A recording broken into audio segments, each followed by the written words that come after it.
Welcome, everyone. This is a broadcast of An Emerging Forest in making up for the 10/20/2019 show that was missed. It is Tuesday evening, 10/22/2019. It is 8 p.m., and we are on a teleconference line with Leticia and Dave Miller. So I would like to hand this show over to my two guests, and welcome, everyone. Thank you. Thank you.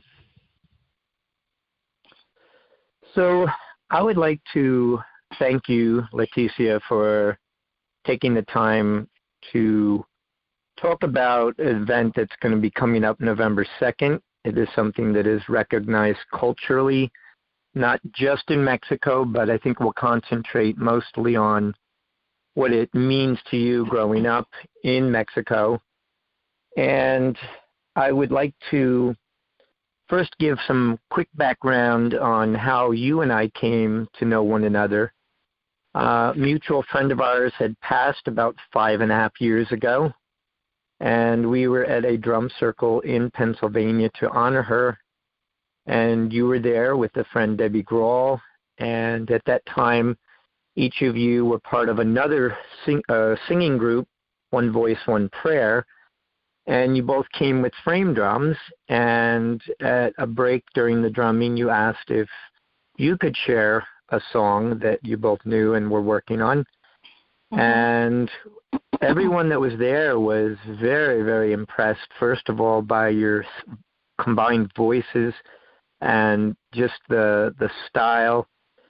And the friendship grew out of that. And at the end of that night, you invited me to a water ceremony. And I had not heard of a water ceremony, but it was intriguing. And about a month later, I met you at Jacobsburg Park, and I met the third member of One Voice, One Prayer. And we honored the water. We blessed it. We acknowledged the significance that water should be available for everybody, that it should be clean and should be revered. And I walked away from that with a very, very strong impression of what it meant to bless an entity on earth that we tend to take for granted. The hose runs and we don't think about somebody who doesn't even have access to water. So that was my really first getting to know you. And over the years, you have come to a festival I produce called Touch Mother Earth. And we have annually continued that water ceremony as well. And then I got to know even more of what you do. We've gone to Abaca Hill where you performed a ceremony. You've also done cacao ceremonies. And now your daughter Gabby is coming into her own following by watching and observing and participating at the level that she was ready at and is growing into. So take it away. Tell us a little bit about your history, where you were born, where you lived, etc. Well, my parents met in Chicago. That's where my mom's family was living at that time. And I was born in Chicago. And at the age about 9 or 10, one of my father's plan is to eventually move to Mexico. So that's what we did at that time. I was the oldest, and my sister Monica, my brother Candido, and Laura at that time had already been born. We're 5 altogether. The youngest one was born in Mexico. But at that age, about between 9 and 10, we moved to Mexico City. And I was always raised around music. And both my parents are indigenous Mexicans, so they kept practicing the daily things in regards to food and celebrations and holidays. But it's a little bit different when you celebrate it here in the United States than than in Mexico. And I think back then it was a lot less popular in regards to, having stores and finding the food or specific things to make the combination of whatever, whether it was food or the holidays. So when we had the opportunity to move to Mexico and then go to school and learn, proper Spanish, and living surrounded by all that really gave me the full picture of what Mexico had to offer, what it was to be Mexican. And continuing the process of what my father taught us in regards to the music. Well, we learned how to play guitar, we learned how to dance, we learned how to sing, and his plan was that as sisters, myself and my other sister, 2 years younger than me, Monica, we were duet. So we got really exposed to a lot of things in regards to the traditional music in dancing and singing, and in school as well. That's a very important part of the holidays, like even Mother's Day, Father's Day. We would present traditional Mexican dances. So I always was surrounded by that. And my family, this is from my father's side where we were living, they were very in tune with Catholic practice and the celebration of Our Lady of Guadalupe. And we lived like around 10 minutes away from the Shrine of Guadalupe. So I got to visit that place a lot. And I was very intrigued by that, by what they call La Villa and El Cerro del Tepeyac. And I learned a lot of things just by watching, from traditional ceremonial danzas to the practices in regards to the celebration of Our Lady of Guadalupe, and everything that entails from people coming from all over to celebrate La Virgen de Guadalupe each December the 12th. And I was involved to a certain part, but I don't think I really got it until I actually moved back at the age of 17. I moved back to the United States to finish school, and I wound up staying here. And so that really touched me in regards to everything that I had taken through my eyes and through my ears, somehow just planted a seed. And so when I was living here, far away and disconnected from everything that I thought I wasn't going to miss, really started calling me to learn more and get involved. And there was just something about it that just didn't let me go. It's one of those things that they say, Maria has planted the seed of the rose, and it just takes you in different directions, whether it's within the religion, Catholic, or whether it's the tradition and indigenous part of it, which is la danza. And so that's one thing that I just kind of started growing, and I started getting a lot more familiar, and back and forth in the trips that I made to Mexico, and as well as asking questions, like really getting involved in asking questions to my mom, my dad, and family members, and just like absorbing as much as I could about it. I just fell in love with anything and everything that I was as a Mexican. And as a performer, it was very easy for me to share it, whether it was traditional Mexican dancing, whether it was traditional singing, and what have you.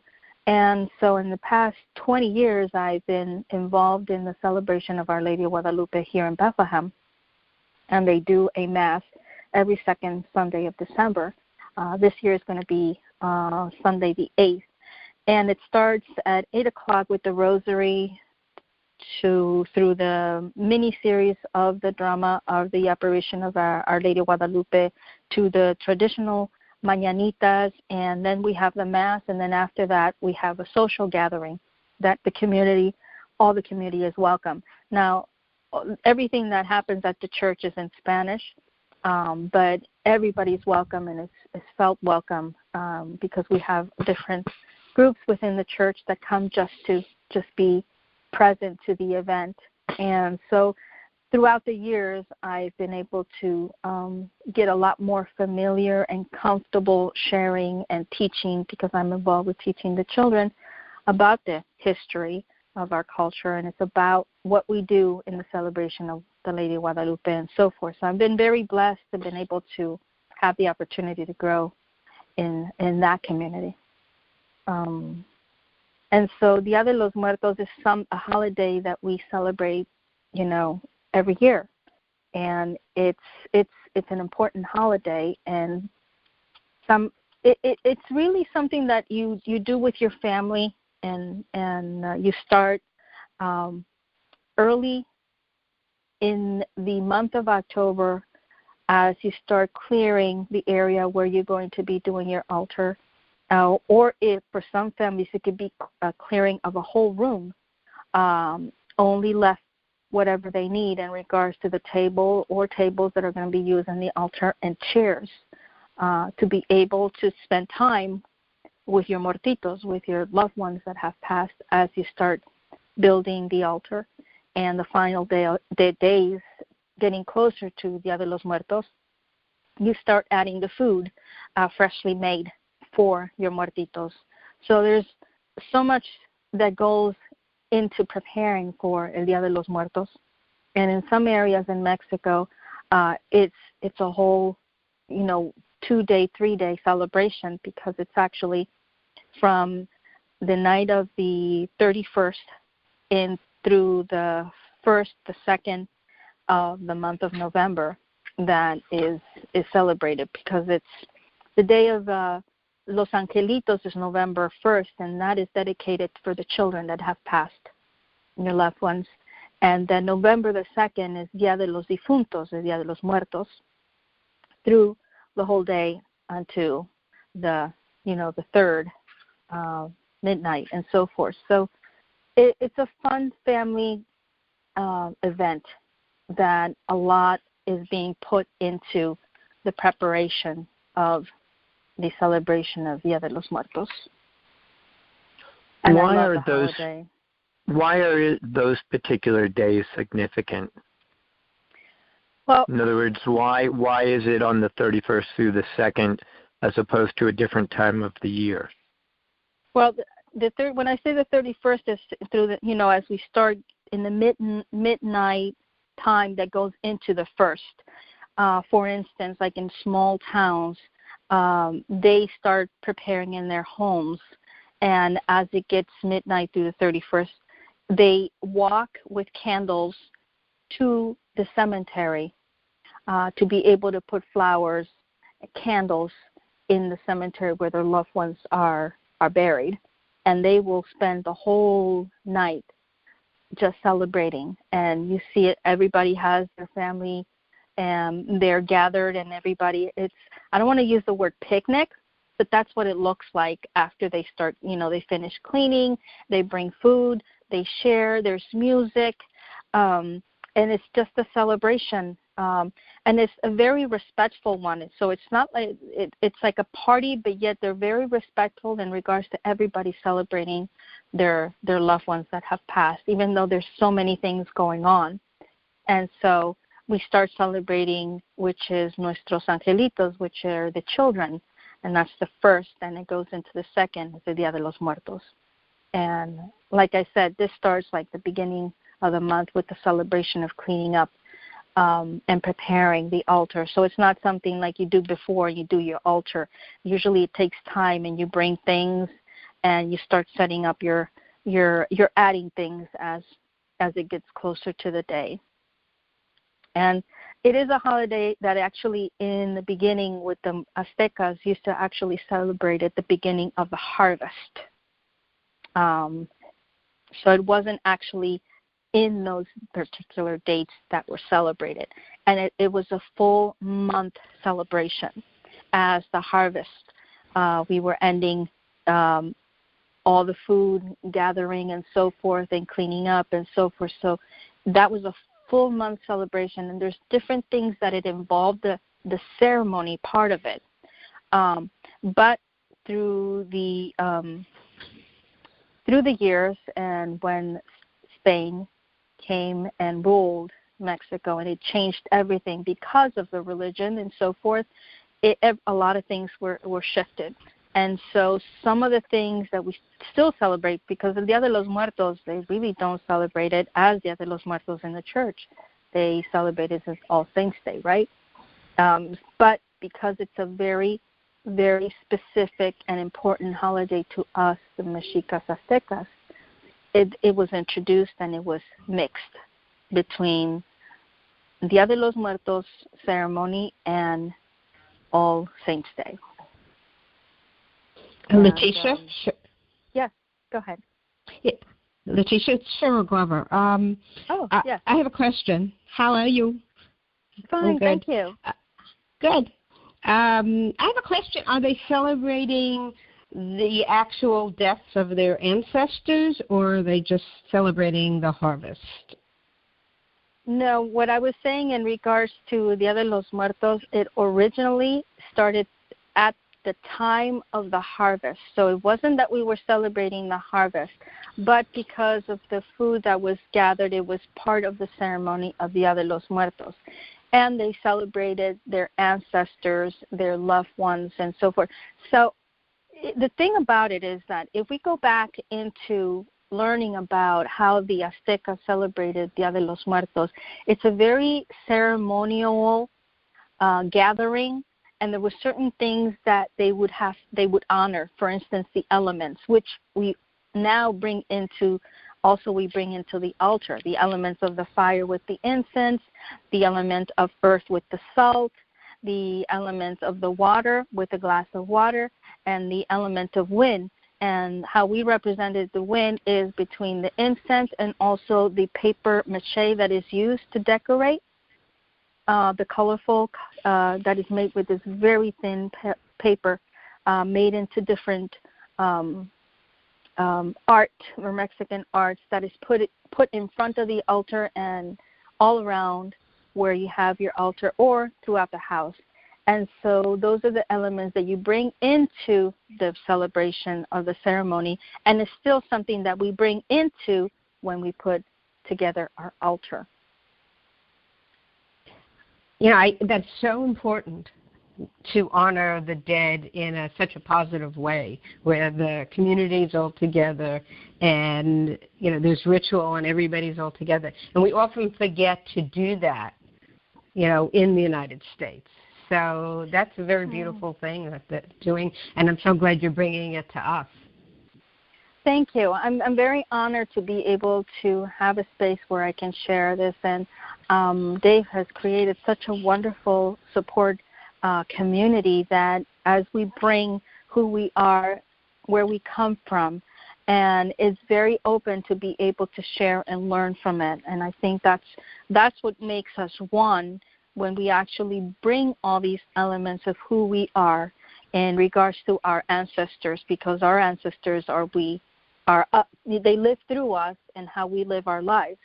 And the other thing that I think is important, at least when I first started to be able to learn and teach this to my community, is to teach the young new generations that don't have that space to be able to go to Mexico and so forth and recreate what we celebrate, our holidays here, and for them to learn, because I think it's very important for you, or as an individual, to know where you come from, what your roots are, and it brings such a strong foundation in who you are as a person in your community. And I think sometimes the young kids get a little lost. I mean, I've been there, and I know that everything that I've learned in regards to my culture makes me a stronger person, to be able to know who I am as a woman in my community, in my family, and so forth. So being able to present it, teach it, live it, celebrate it, I think it's a wonderful thing when we do this in our community. If we go back about 25 years ago, I met a gentleman who we both know, Akinyele And at that time, he invited a small group of us to go out to a lake to celebrate All Souls Day, or All Souls Day. And we brought some food, and we brought either something that would float in the water. It could be a cut open gourd, and we put our food in and we set it out into the water. And if we had a board game or something that our family had played, that belonged or was something that the deceased had participated in, we brought that with us. And I didn't know it as Dia de los Muertos, but it had a similar pattern to it in terms of the honor and the significance. And we did that for quite some time, quite a few years, and then we sort of stopped doing it. I don't know why, but then when I met you, I realized that that's what it was. And so to be able to have you bring it back to us and know that we were doing something of variation, but yet with the same significance in terms of honor, was really, really nice. And now we'll be bringing in Akinyele with you. And can you give us a little idea of what you have planned for November 2nd? Well, we are going to build an altar, a community altar. Usually, like I said before, usually every family has their own little altar in their home. And so being able to do a community altar is everybody putting and creating and setting it up together. And so that's one of the main things that is going to be part of the celebration of Dia de los Muertos. And then we're going to be doing a little ceremony in regards to honoring the elements, being able to call in our ancestors into the space through the copal and the smudging. We are going to have part of the food that we're going to have in the altars, whatever they bring. Like I know last year you brought some oranges, I believe, or something like that, or some pumpkins from your garden, Dave. Something like that, I remember. Oh, we had the butternut squash from after. the garden. Right, yes.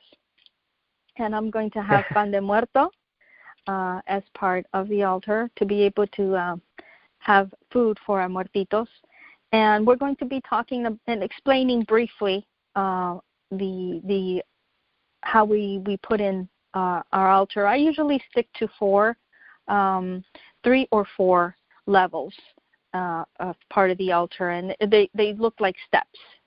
And the 4 usually represent the 4 elements, the 4 directions. 3 of them usually represent the 3 different conscious living, the underground, the living, and the heavens.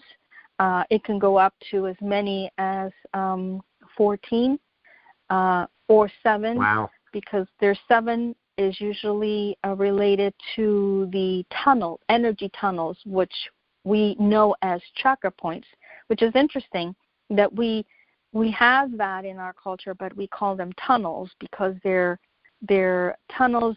It's a process of walking through a process of learning that particular point of energy. So we call them tunnels. And that would represent the 7 tunnels. And then also the 7 passes that one has to go through when we die in order to be able to reach our destination. I don't want to use the word heaven because the Mexica didn't say it as heaven. It was another word that they used, but it was a process of you having to walk through these different tunnels in order to reach your destination. And that would be based on how you lived your life. So how you lived your life was very important. It wasn't because you were a sinner or anything, you're going to go to hell or what have you. No, but it was the weight of how you were in your community, in your family. And so you would have to go through these different passages before your final destination. And which also brings me, I don't want to forget, it's funny, when was the movie Remember Me that came out from Disney? From Dia de los Muertos. It's a beautiful cartoon to watch, and you can learn so much by watching that in regards to how we entail remembering our loved ones and how important it is to always honor them. Now, it's not like you do until you wait until the Dia de los Muertos, no. But in every home, you will find a place that you have pictures of your loved ones that have passed, and that's throughout the whole year. It's not an altar, it's just a place that you have, and you honor your loved ones. And some families, depending on the relationship or the strong relation that you would have, mostly your grandparents, because those usually are the ones that you would be raised by because your parents would work. As you walk in the house, you would touch their picture and just asking for the blessing. The same way when you would leave the house, you would touch the picture and you would, have the blessing as you would leave. And you don't see that often, but, there's still a couple of homes that they do that. And so it's something that you do every day, but specifically Dia de los Muertos is a celebration, a party that you put together specifically for them, for your loved ones. And so this is what we want to do, and bringing it together and explaining it and creating an altar. There's going to be music. There's going to be a meditation. We're going to be doing a slow dance they say that you dance with your muertitos. We're going to dance with our loved ones. So we're going to try and cover as much as possible to be able to share as much information as we have this celebration and party. Now, in our invite, it talks about building the altar. This is something that everyone is participating in, correct? Yes. Are there specific things that they should be bringing? Well, one of the things that I said you should consider is bringing a picture of your loved one that have passed. Also consider bringing something that you remember them by. For instance, if you had an uncle that just liked to smoke, you bring a pack of their favorite cigarette pack. You had a grandmother that used to like to have their little tequila. You bring a little bottle of tequila. It's just you just bring something that really calls to your heart of what you remember of that particular person. Mostly in homes, they put specific things, personal items, whether it was a watch, whether it was a particular game or a particular jewelry, and specific. I mean, bringing it here for this event, I rather not do that unless it's something big that you can see it, versus something small that can be lost, because I know how important little things like that are. But anything that you would want to create the altar with, nothing is out of the norm in regards to what you can bring. Like I said, if you had an uncle that used to like to smoke, you bring a cigarette in his honor, because that's what he liked to do, and have this smoke. If you have somebody that loved reading the Bible or any other book that they love to read, you can bring that. So there's no limitation in regards to what you can bring and make part of the altar. But the most popular or common thing, it would be bringing a photo of that particular person that you want to honor. And what we're also going to do is we want to create a community. I'm just going to say a community tree where we actually are going to have the opportunity to add their name of that particular loved one. And so it's going to be a community tree where you're going to be creating something, all everybody together as a family, a community family. That's beautiful. Alan, do we need to take a break? No, we're good. Okay. Now, I know that when people honor their loved ones here, often they'll go out to a cemetery and they'll bring flowers. Are flowers involved in this? Any particular flowers? Yes. There's a couple of flowers that we use, but there's one in particular that is very, very. I don't want to use popular, but it's that time of the year. It is the cempasúchil, which is a marigold flower, and that is used through your home, through the altar, the cemetery.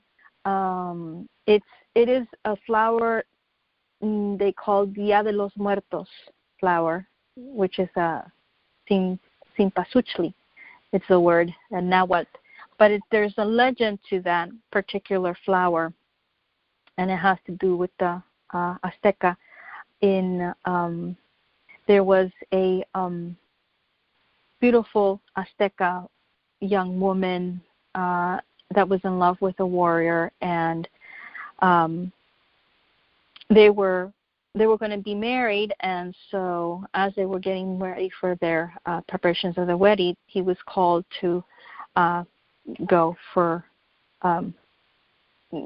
some kind of war was happening, and he was sent to that particular to fight. And so word came back to her that he had died, and when she found out, she was so sad that she just died of loneliness. And here, as she was dying and the young man came back and he had not died, they thought he was dead, but I guess they confused him or they weren't sure and what have you. But anyway, he was sad because he was so much in love with her beautiful bride, Xochitl. It was her name. And so what he did is that he wanted for her to be remembered. And so she took her up to the mountain and planted seeds around her, and these flowers came out, the cempasúchil. And so this time of the year, it has a specific smell. And so they gave the word cempasúchil, the name of it, to be able to remember her. And so that's something that comes from a legend from the Azteca that is used as part of the Dia de los Muertos celebration, because it has a specific aroma, and it's said that as you put these flowers around your altar and around your home, you're inviting your muertitos to come and visit you. And so the scent draws them in. Right. Beautiful. Wow. Yes. Let's mention where we're doing this. This is going to be held on November 2nd. We're asking people to come at 6:30. And one thing, if people are aware of Day of the Dead or Dia de los Muertos, oftentimes people themselves dress up. Their faces may be painted. So we will have that available. So we do want people to come at 6:30 and be ready for the ceremony to start properly at 7 o'clock. Mm-hmm. And we're holding that at Soma Center, which is located in Highland Park, 511 Raritan Avenue, which is also known as Route 27. And it's located across from St. John the Apostle Church, and there's free parking. And we do ask for a $15 donation. And then people are invited to stay, where we will continue with some music and dance featuring Gypsy Funk Squad. And we'll turn it into a bit of a nightclub to honor those who have passed. We'll have black lights. There'll be some food available. It is potluck, so if you have something you want to bring, they can do that as well. It is available. You can find this information on our website, which is www.aztecamusic.org. www.touchmotherearth.com, and that will help people if they want to be able to get directions, etc. It's a really nice space. It's a yoga studio. There's plenty of room. And bring your dancing shoes. Actually, don't bring shoes because it's shoes off. Bring shoes, but you're going to take them off. Bring your dancing feet. Yes, that's it. Now, I mentioned Akinyele before. He's participating this year. You two have had some chance to talk about it. Do you want to share at all any of what he's doing, or you want to leave that for them to find out when they come? I know a couple of things have been already posted on Facebook. If there is any way that we can, anybody that's interested in regards to the event, we were going to be posting a couple of other things as we get closer. But one of the things that we are going to talk about is about the butterflies, and it's funny with the kind of relationship that we have built, Akinyele with me and me with Akinyele, and how we've kind of been working together, because this is not the first time that we've worked together. The last water ceremony, he was part of it, and I feel very strong in regards to the energy that he brings into when it comes to ceremony, because of his background and his knowledge. And it has always been that when we start talking about, well, let's do this, let's do that, and we really don't, the best word I can think of is we don't really sweat when we're thinking about what we're going to do. It's just we start a conversation, and it just like presents itself, and it's like, okay, then that's what we need to do, and that's what we need to present, or it just shows up in a different way into our conscious, and then we'll talk about it, and we haven't talked for a while, and then we talk about it, and it's like the same thing, and it's like, oh my God, this is like so weird in a good way, because that only that's an affirmation that's the how important the topic or what we want to present comes from. And when Spirit is leading you to be able to share something, it just shows up, and you just go with it. So one of the things we want to introduce is the effect of the butterfly in so many different levels in regards to that process of when your spirit leaves your body, and when the spirit is still in your body, there's still also a process of the butterfly. So we're going to be talking about that and creating a little small ceremony about that. And it's the rebirth of who we are as a person. We're always finding ways of shifting and learning about things and what's so forth, and with all these wonderful things that are there for us to learn from. And so sometimes we just kind of need to quiet down and let Spirit walk through us and lead us to what it is that we need to do next in our lives to continue growing. It's a daily practice, right? So it'll be interesting in how it's going to show up and present itself as we talk about that.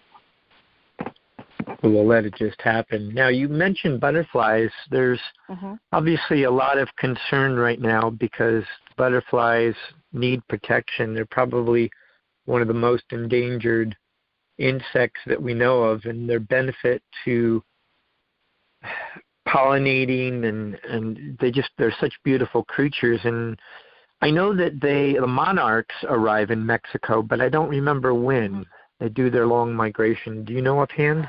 Well, I think this year they actually stayed a little longer than they would normally would.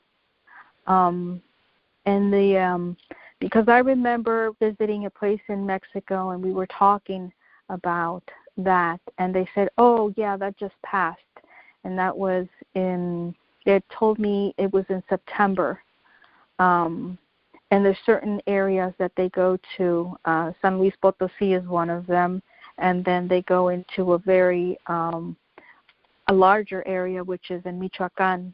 That's where my father is from. And so there's stories about las mariposas and how they, the people just go and they're just in awe of how many monarch butterflies are in that particular area. And one of the things that Akinyele is going to explain to us is it's we talk about the extinction of a lot of like the bees and the butterflies that you just mentioned. We were talking about, but Mother Nature has a way to protect and recreate what it needs to be able to continue. And some of the effects are not necessarily to our benefit because it brings destruction. It brings so many different elements that are we are very vulnerable as a human race because as big as we are, we're really insignificant when it comes to Mother Nature. We're just part of the big picture, and we're very small. And Mother Nature has the way to make, it brings me to the story of the Noah's Ark. And somehow, and I know that it has hundreds and hundreds of years have to go by in order for something like that to happen.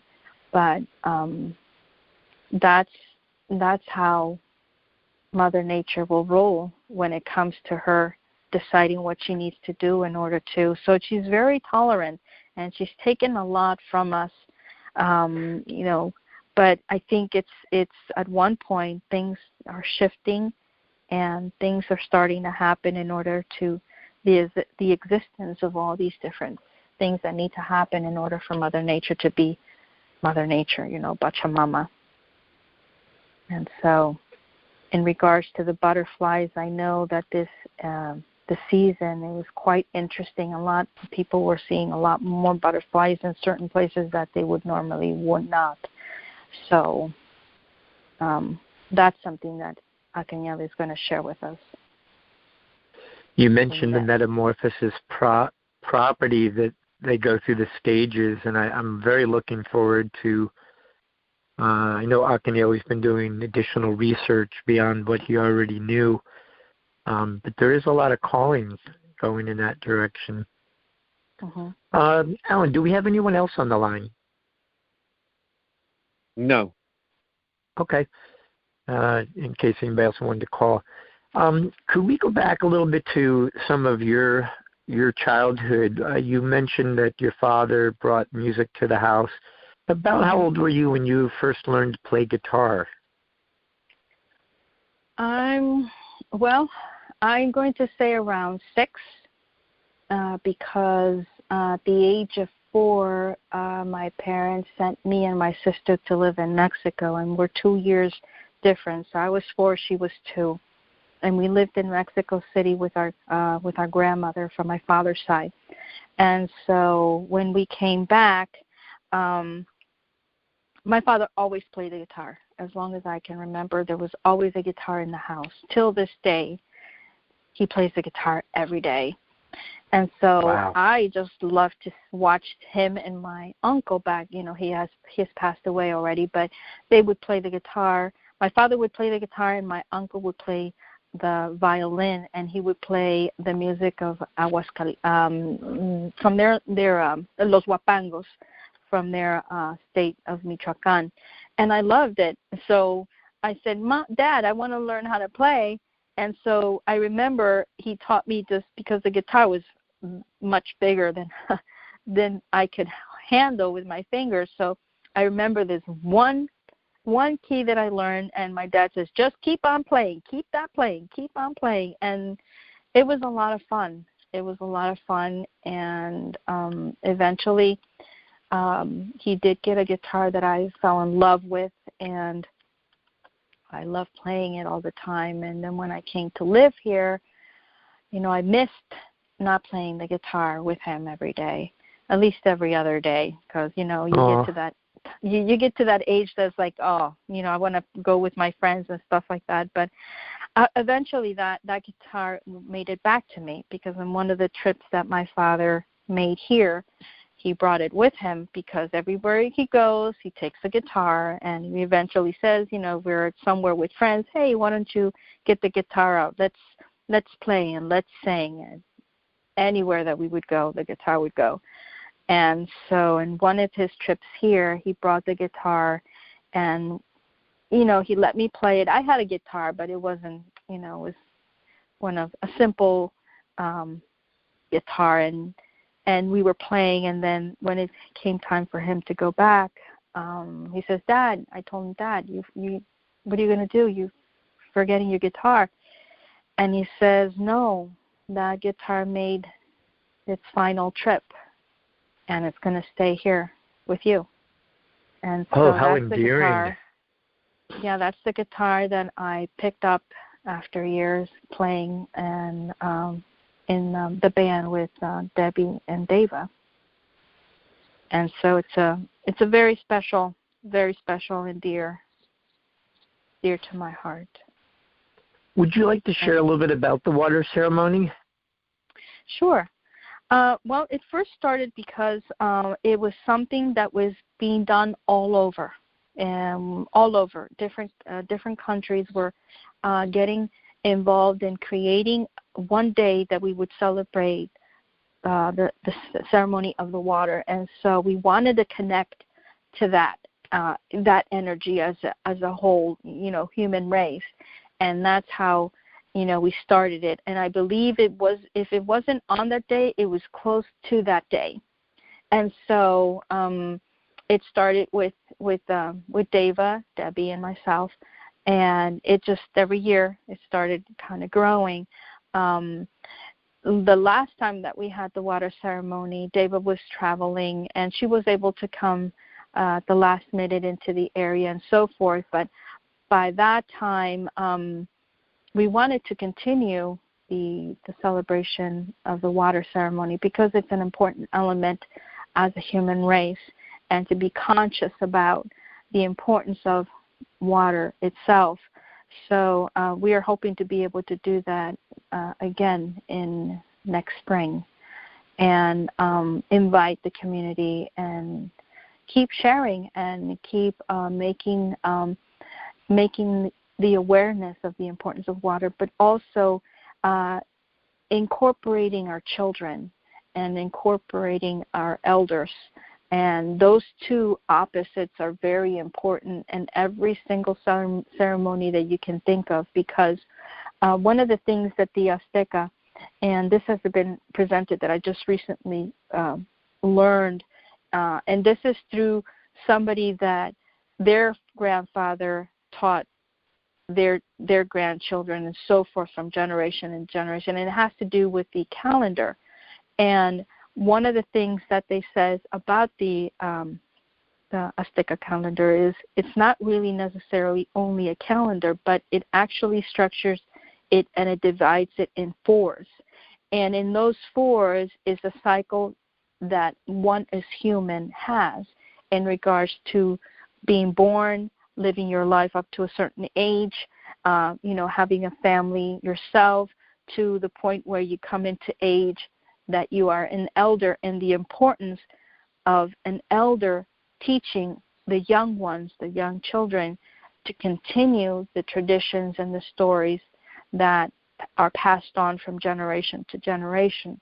So one of the things that I love, and this is one of the aspects of involving my daughter Gabriela, is to plant the seed in her for her to be able to continue at one point the legacy of what I'm leaving her, of who she is as my daughter.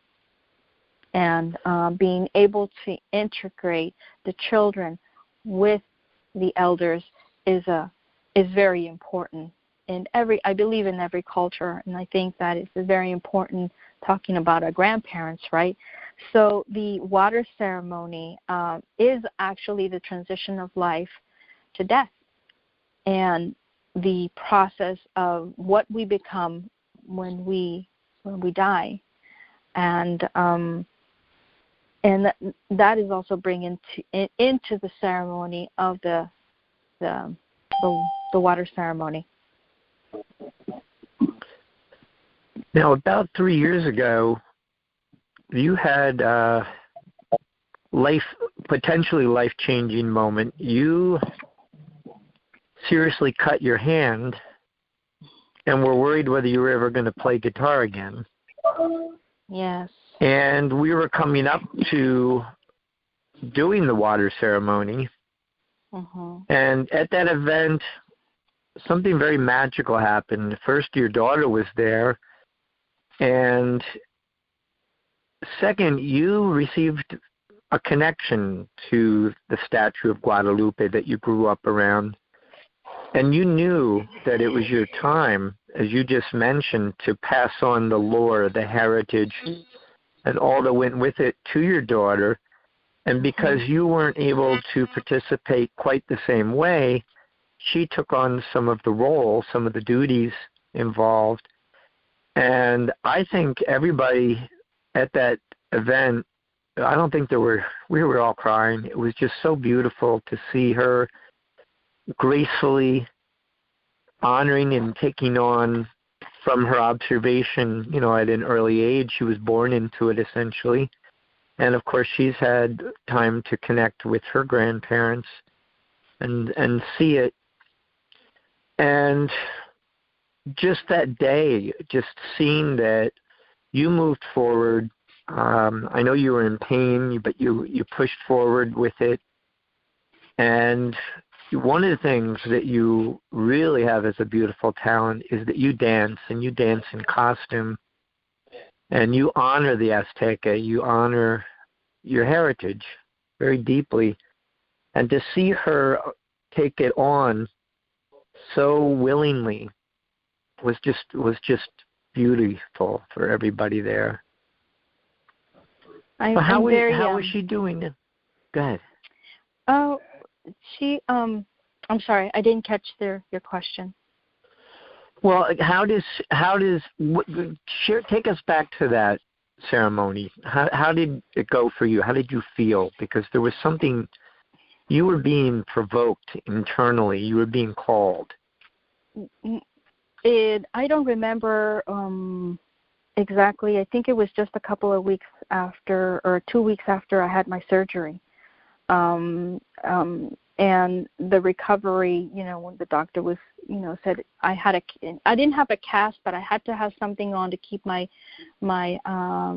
finger in a specific way without it getting hurt. And I was still in somewhat of uncomfortableness, and pain still was there. When you go through surgery, it just takes you a while, and there's certain things in the surgery that I don't do well with, the medication, very sensitive to my stomach. But one of the things that had happened, and the best way I can describe is that I had a surgery done a couple years back because I was having issues with my menstruation. And so out of that, I stopped having my period. And so when I had the surgery, right after the surgery, I got my period. And I had not had it for years. And so somehow in my mind and in my heart, I wanted to honor Mother Earth and plant my moon. We call it, enterrar nuestra luna. And so there is a way to go about doing that, but I had it with me that day, and I wanted to hand over that opportunity, that experience of having my period, which I have not had in years, and be able to honor Mother Earth by burying my Luna and handing it over to my daughter for her to do it for me. And I think I was very emotional because usually that time of the month we tend to be a very, very sensitive in regards to our emotions. So there was a lot of stuff going on at that time. The fact that I'm not being able to play again for a while, not continuing being part of One Voice, One Prayer because of, the surgery and not being able to play. And I just felt like that is just was leading me to do some different things. I just didn't know what. But I know it was very important part of the next step that I needed to take. And I know in that ceremony there was other things that were happening, because when we actually had the water as a community and we went to the part of the bridge, I don't know if you remember what had happened when we I absolutely do. Okay. And that was like very amazing. And I think every single ceremony that we've done, if we were present to the elements and to spirit, something has showed up as an affirmation, like it was the first one when the eagle started flying on top of us. The bald eagle flew right around, and we just couldn't believe it. It was a calling. It was a sign. Right. And now, when we went to the bridge, you didn't go on the bridge. You chose to go directly down to the water. And the rest of us... I felt that I needed to do that because it was very important to touch the water and to let the water, because if you remember, I had a clay pot with me that was prepared and given specifically for that ceremony, and I have not used it since then. In that pot, it was prepared, and there were words that everybody put wrote words on them, positive words, and that same water was used to bless each and every one, and that same water went back to the source. And it was very important to not, as I was putting it back into the water, I had to do it gently and with all the love and respect that it deserved. And that's the reason I needed to go all the way to where the water was, to be able to gently pour it into. And you had to be very careful because it was muddy out, and it had rained, I guess, a couple days before. Mm-hmm. Now, you were below and we were above, and as we were watching you go down to the river, we saw several trucks pull into the parking lot. And I couldn't tell what they were until everybody started coming out, and we saw what turned out was the game warden from the Wildlife Fish Sanctuary, and there were Boy Scouts, there were men in service uniforms, and they started a bucket brigade and started walking down towards you in the water. Now, the backstory to that was when we were still up at the platform right before we started this ceremony, somebody had walked by and said, heard us playing the drum and gathering, and said, "Oh, who are you?" And a woman, Elizabeth Gita, shouted out, "We're the Rainbow Tribe." And then when we got up to the bridge, it turned out they were stocking the river with rainbow trout, which you can't make that up. That was amazing. No, and it was just in such a perfect timing, right? Yeah, they could have come the day before or an hour before or an hour after, and it was like you led them down to the river. Mhm. Yeah, and you know what, funny? This is one of the things of how the butterfly effect, that we don't really know when we're doing something to the good of humankind, to the good of your own self and what have you. And there are positive consequences in regards to what shows up for you. We just have to be present, like take notice of things around you. And we could have been wrapped in that whole thing in the ceremony, but we were led to walk into the into the part where we let the water go back into the stream. And it was just perfect timing, Dave. It's just amazing, It's just a blessing when, Spirit just kind of gives you an affirmation of saying you're doing right. You're doing what you need to do. You are where you need to be in this moment. Everything lined up perfectly. Mhm. That is right. Well, does anybody else have questions? Hey, Akinyele, it's good to have you. Yeah, peace and blessings. I finally figured out what I'm doing here. Welcome. Well, Leticia's had an opportunity to share about Day of the Dead, and I mentioned earlier in the conversation that I had been doing the ceremony with you in a different way, but not really that different. I mean, we did it from how you brought it to us. And now the two of you are going to be together. Would you like to share some about what people can anticipate when they come to Soma Center on November 2nd? Primarily just coming together and honoring our ancestors and being able to be aware of the fact that that coming together is important, and if we're going to achieve anything, the way it's going to be done is coming together. You know what I mean? Just kind of finding something that we agree on, and then working towards it. So I think it's not just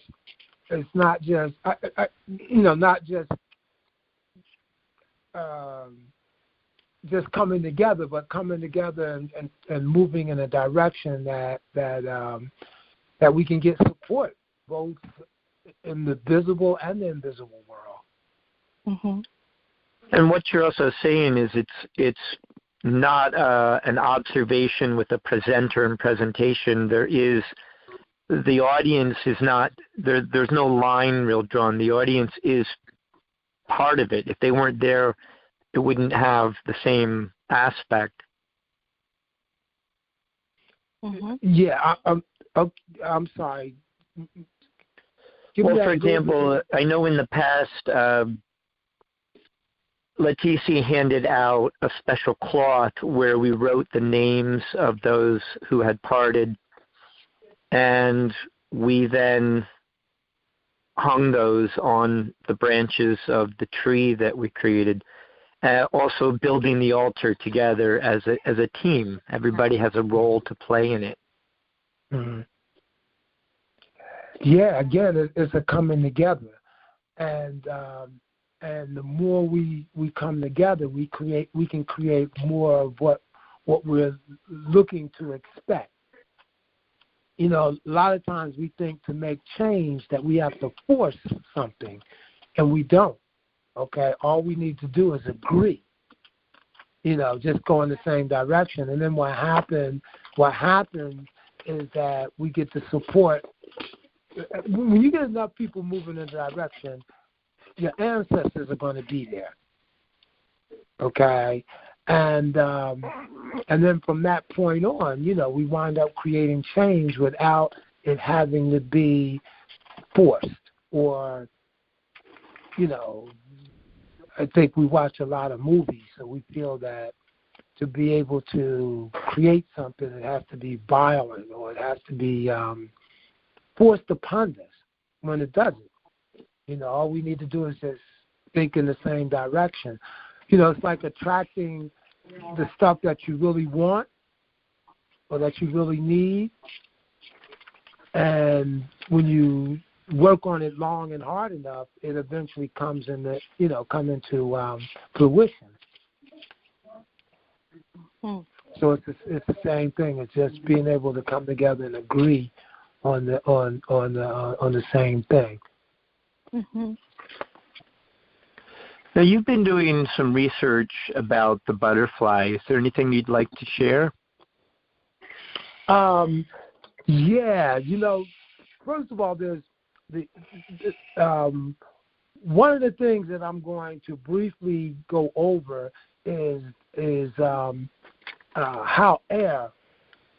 First of all, the time of the year it is, okay, and how this time of the year is where the air is especially important because it's crisp and it's clear. You know, the cleanest time of the year for air is now. Is this period time of the year, and how birds and especially butterflies take advantage of that energy, and how we take it for granted. A lot of the breathing exercises that could be done this time of the year can set you up for the rest of the year. So, because right now if you study acupuncture or Chinese medicine, we're in what is called the lung and large intestine meridians. They're very active this time of the year.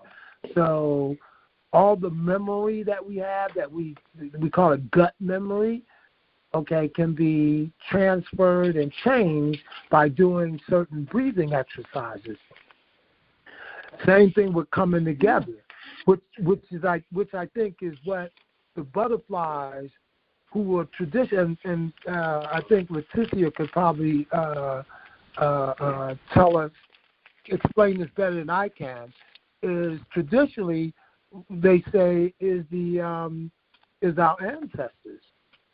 You know, they represent our ancestors, I should say. You know what I mean? Mm-hmm. That our ancestors are the butterflies. And when you stop and think about the time of year it is, what's happening with the trees, and the trees hold all the information. You know, that's the other significant part of the process, is that the trees, you know, they hold all that memory. And they've been around to their experience. Every time the air gets filtered out through the trees, you know, those thoughts and feelings are left inside the trees. So so that's one of the things I just want to kind of bring out at the ceremony, is that we can use this time to really connect and get clearance, you know, get a better understanding of where we came from and where we're going. Leticia mentioned the significance of the grandparents being the holders of knowledge that they teach not only to their kids, but really teach it on to the grandkids so that it keeps continuity on the generation. And so you're saying the grandparents are kind of like the butterfly, which is the last stage from the caterpillar through the pupa, you know, moving, metamorphosizing into the butterfly on its journey. Okay. Mm-hmm. Yeah. You know, a lot of times what's real cool about the elderly is that, I should say the elders, is that the way they share things is not through telling you. You know what I mean? They don't all necessarily tell you. What they do is they put you on a journey. You know what I mean? They'll put, what's that movie?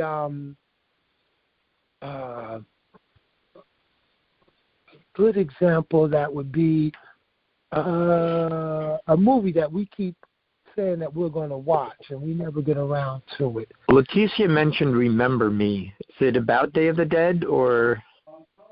No, I think he's talking about another movie. That's like a Peaceful Warrior. Peaceful Warrior. Okay. Yeah, what happens is that he's working on this kid. This kid has this accident, and he's working with this kid, get this kid back in shape to compete again, and because the kid was an athlete, gymnast, and he had a major injury. And all along he had been sharing with him, the things that he needed to know to, to sustain himself if something ever happened.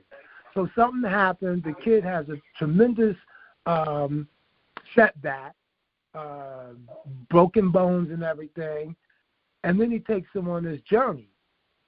And he helps him heal himself. But at the end, what's interesting is that he takes him on a long walk. He gets him all excited about showing him something at the end of this walk.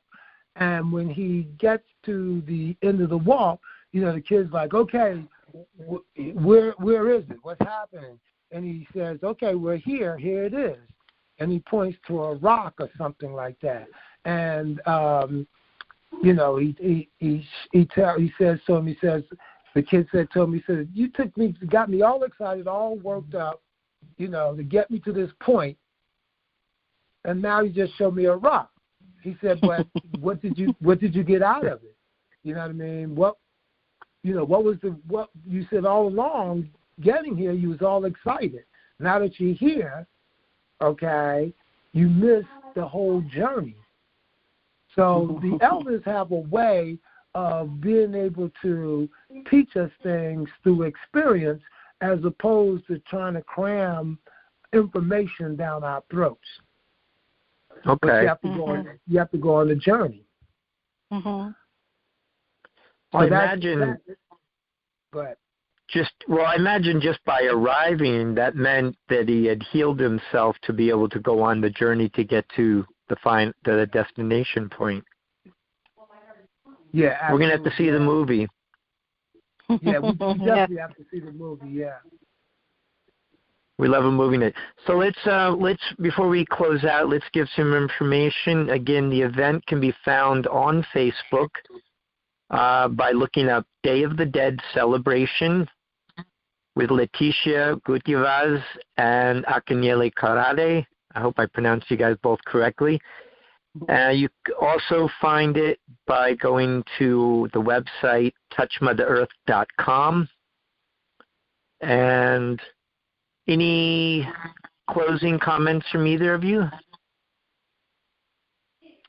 No, we're just looking forward to continue the yearly event of the celebration of Dia de los Muertos with our community, and get it to grow. I know a lot of the people that have participated in the past actually started doing their little altar at home and just celebrating their muertitos, and so that's wonderful. So if we can continue just planting seeds, right, and yes.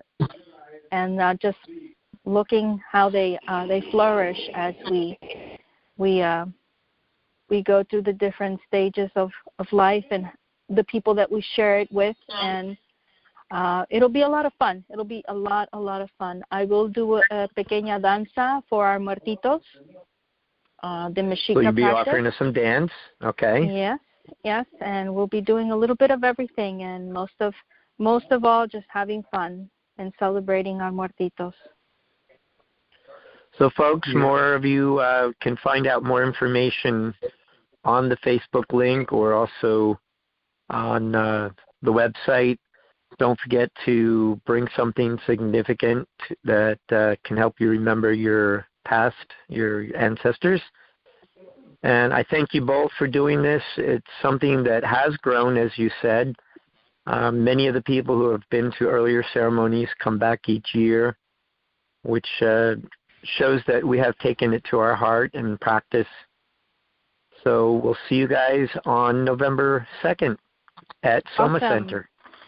Thank you, Dave. Thank you, Akinyele. Thank you, Alan. Thank you, Akinyele, and thank you, Alan. Yes. Thank you all. Good night. Have a good night. Good night.